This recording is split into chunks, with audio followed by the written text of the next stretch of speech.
Hello， 歡迎收睇成才研究所，我係 Aaron， 我係 Alex。Alex 啊，我哋咧好似今日個市咧倒跌咗少少咁樣嘅。其實呢啲正常波動嚟嘅啫，因為始終其實你睇到由4月份啦到依家，其實環球股市係反彈咗好多嘅。咁當然香港就比較 lag behind 少少啦，但係環球你睇，譬如話韓國啦，最誇張升咗4成幾，台灣都3成幾。跟住日本納指呢啲都係2成左右啦，跟住 S&P 10幾，咁唯獨是香港就得嗰4%咁樣，咁科指就6點幾高少少。即係我哋排第尾咁啊！我哋排第尾冇錯，就係呢個升浪呢個反彈裡面係比較 lag behind 嘅，香港的確。都可以講講點解會有咁嘅情況啦。咁因為呢一波炒嘅反彈咧，好主要就係因為有啲 AI 嘅上下游去 driven。好明顯就係台灣啦、韓國呢啲咁嘅 market， 佢就有啲leader 啦，我哋叫做就係食正晒呢個 AI 上游嘅呢條水啦。尤其是係一啲嘅HBM 啦，我哋叫或者係我哋叫做DRAM 儲存芯片呢一啲咁樣嘅上游，其實好多都喺香港市場唔係我揾到好多。香港而家最近 IPO 都有1-2隻係比較對口嘅，咁但係佢哋成個市場結構咧就比較適合呢一波嘅錢入去嗰邊嘅市場咁樣，亦都再加上地緣政治呢啲咁嘅影響啦，令到大家都可能比較 risk off 喺香港呢邊嘅部署咁樣。咁其實我哋喺呢個 AI 供應鏈入邊，我哋有冇位？我哋喺邊？其實我哋有位嘅，但係可能係我哋依家暫時嗰個科指未必反映到出嚟，因為其實你睇我哋而家科指嘅成分股裏面好多都係一啲之前我哋叫做平台公司啦，或者有啲可能主要做製造出口呢啲咁樣嘅公司。咁其實喺 AI 呢個咁樣嘅潮裏面咧，我哋唔係食得好硬㗎。咁你好多譬如話我想投 AI 嘅一啲基金，我一睇落嚟，其實好多都未必好落到手，就變咗日本台灣韓國嗰度會有啲頭部公司比較反而對口啲，咁令到成個指數嘅分別可以落差又咁大咯。咁即係話其實有啲結構性問題咁樣咯。係有啲結構性問題嘅，所以我覺得其實恒生指數即係呢一度其實係需要有少少嘅調整啦，根據住唔同情況嘅轉變咧，尤其是而家嘅科技進步得咁快，咁見到其實恒生都諗住將有2間上市咗冇耐嘅大模型公司納入去指數啦。咁當然佢都係人哋已經升咗好多，即係好幾倍咁佢先再納入啦，但係我諗要再做多少少敏捷啲同埋結構上面嘅調整，會對成個香港市況嘅氣氛會有所改善嘅。咁如果喺譬如話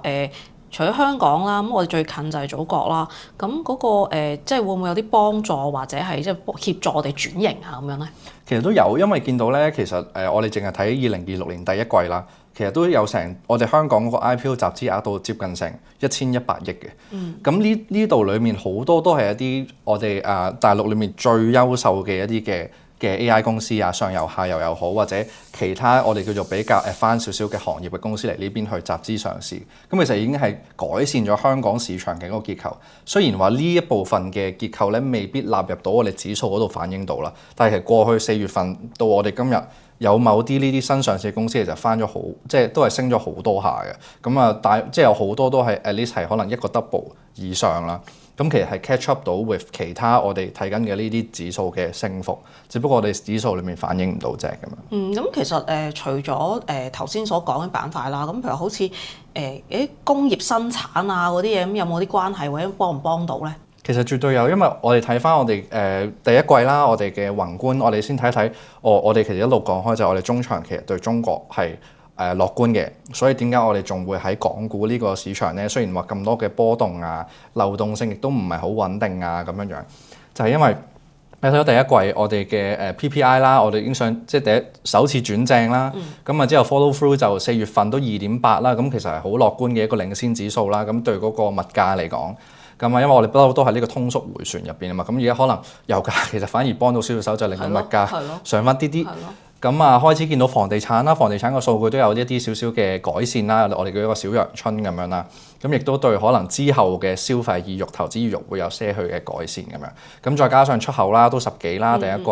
咁跟住好多嘅投資其實除咗消費方面唔係話超級大幅改善，其實宏觀嘅 CIGXM 其實都係有一個改善喺度嘅。咁所以見到我哋中長期嗰個睇法都係依舊不變，咁就係中國喺宏觀上面嚟講，好快可能都會取代成為一個第一大嘅經濟體啦。咁其實唔係淨係我哋咁樣講啦，有好多知名嘅經濟學家，例如呢個新加坡嗰邊最中立馬凱錫啦，咁亦都有之前 World Bank 嗰個林毅夫啦，同埋 James O'Neill， 有好多知名嘅學家其實都係同一個觀點嘅。咁只不過喺呢個觀點真係落實之前，中間嗰啲咁嘅波幅同埋 challenge，我哋就要即係係咯，喺風險管理足夠嘅情況下，去迎難而上，就係呢我哋投資者就係要咁樣做。咁啊講開又講啦，聽日有峰會啦喎，我哋要留意啲乜嘢咧？係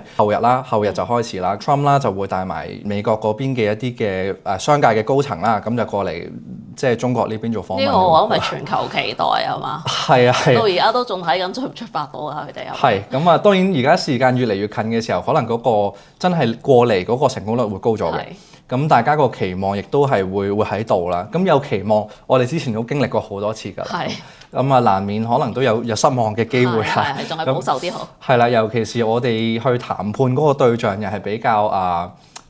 唔容易去猜度啦，係啦，唔容易猜度。咁所以大家都要做好少少風險管理去面對呢。當然佢可能會變成一個非常之樂觀嘅一個事件。咁之前都有好多咁樣同樣嘅情況㗎啦。但係我哋都要諗住就係喺呢個樂觀嚟到之前，會唔會先做一啲比較強硬嘅行為，去令到佢覺得雙方個籌碼會高咗，咁呢個時候可能又會令市場會有啲波動喎。咁大家留意翻呢一點，咁反而係可能當兩邊嘅會談係結果落實咗啦，咁先再去做一個右側嘅做法，會唔會再安全啲呢？咁樣咁啊，講翻啱啱中長期，其實我哋對中國香港其實都係樂觀啦。咁但係短期嚟講嘅話，尤其是我哋有啲朋友中意做投機多啲或者炒賣多啲，技術層面我哋講下。係啦，技術層面咁其實反而會跟住啲資金流去喐，會比較舒服啲嘅。因為始終香港佢冇太多嘅即係本地冇太多嘅一個我哋叫市底嘅資金去撐住。咁我哋可能主要分翻到4 part 嘅資金啦，有一啲可能係我哋之前講嘅外資嘅一啲嘅被動基金啦，美國尤其是美國 401k 最大嚿嗰啲錢啊，保險公司嗰啲錢啊，咁呢啲錢其實係減低咗好多香港 exposure， 暫時又未見到好大幅嘅流入，咁先導致到我哋個指數就比較疲弱啦。咁之後可能有啲中東嘅錢啊、歐洲嘅錢啊、北水啊，咁靠好多外邊嘅錢去推動個市場嘅喐動，所以變咗比較錯、比較難玩。所以如果係短期投機啲嘅，我哋一定係買翻啲比較強勢嘅板塊，例如係咩咧？過去4月份我哋睇到一啲金融嘅板塊比較強勢啦，有啲大錢想部署，但係又未知入咩手住喎。咁可能有啲銀行股啊、保險股比較對佢哋嚟講比較啱啦，咁市值又夠咁樣。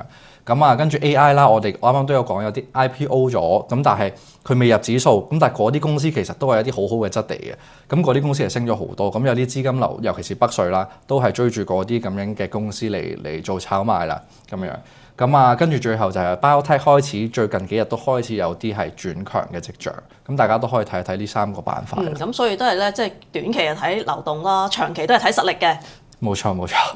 係啦。咁好啊，今日嘅時間又差唔多啦，我哋下一集再見，拜拜。